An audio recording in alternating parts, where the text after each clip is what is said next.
नमस्कार। संस्कृत साहित्य के इस मंच पर आप सबों का स्वागत है। मैं हूं नमिता पाठक।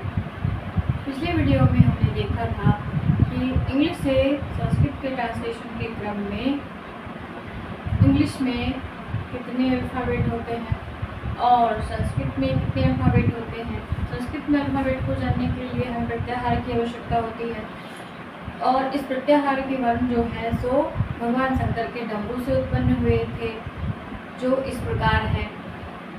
और इंग्लिश के अल्फ़ाबेट में दो प्रकार है, पहला वोवेल्स, दूसरा कॉन्सोनेंट्स। उसी तरह संस्कृत में भी दो प्रकार के वर्ण होते हैं, स्वर वर्ण और व्यंजन वर्ण। पिछले वीडियो में हमने पढ़ा था कि संस्कृत में मूल स्वर वर्ण कितने हैं और आज हम पढ़ेंगे कि संस्कृत के स्वर वर्ण के कितने भेद होते हैं या कितने प्रकार होते हैं।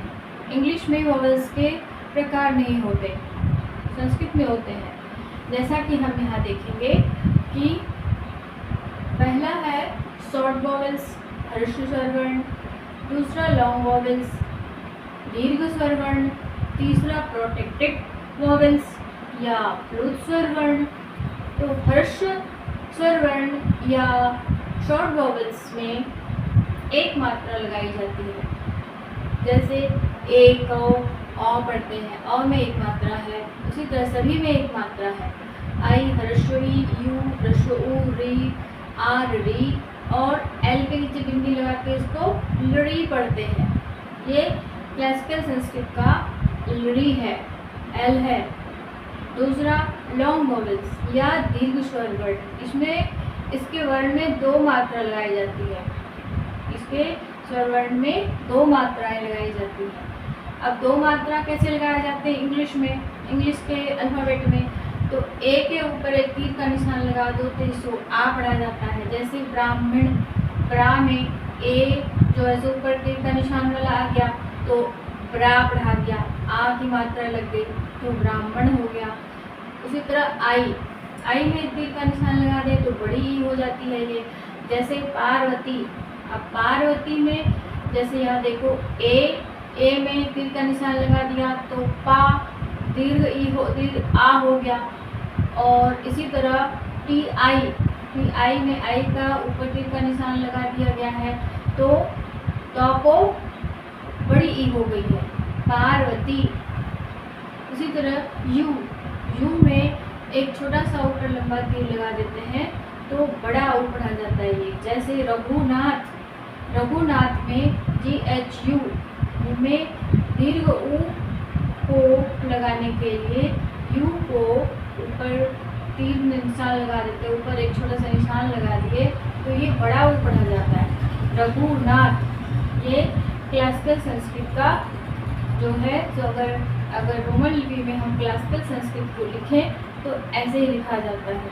उसी तरह री के शब्द को लिखेंगे आर और ऊपर लंबी छोटी सी लंबी लकीर और नीचे बिंदी, दीर्घ री। अगर हम क्लासिकल संस्कृत के वर्ड को दीर्घ री में लिखेंगे तो इसी री का प्रयोग करेंगे। ई का ए प्रयोग करेंगे, ए आई का आई प्रयोग करेंगे, ओ को ओ प्रयोग करेंगे, ए यू को औ प्रयोग करेंगे। ये हो गया क्या? ये हो गया दीर्घ स्वर वर्ण। उसको इंग्लिश में क्या बोलेंगे? Long vowels. अब प्रोटेक्टेड वोवेल्स या प्लुत स्वर वर्ण, ये स्वर वर्ण पुकारने के काम में आता है, पुकारने के क्रम में हमें इसे यूज किया जाता है।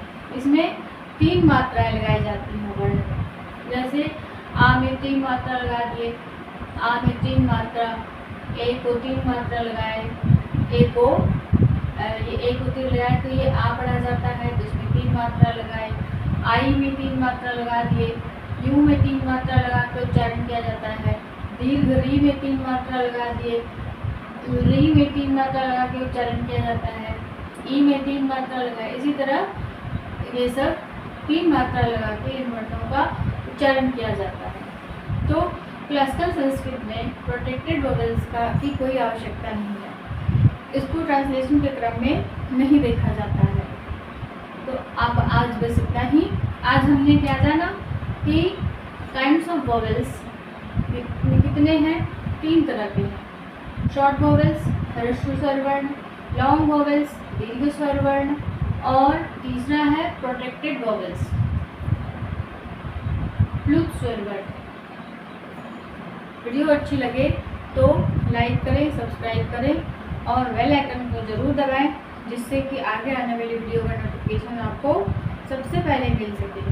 संपूर्ण वीडियो देखने के लिए धन्यवाद। नमस्कार।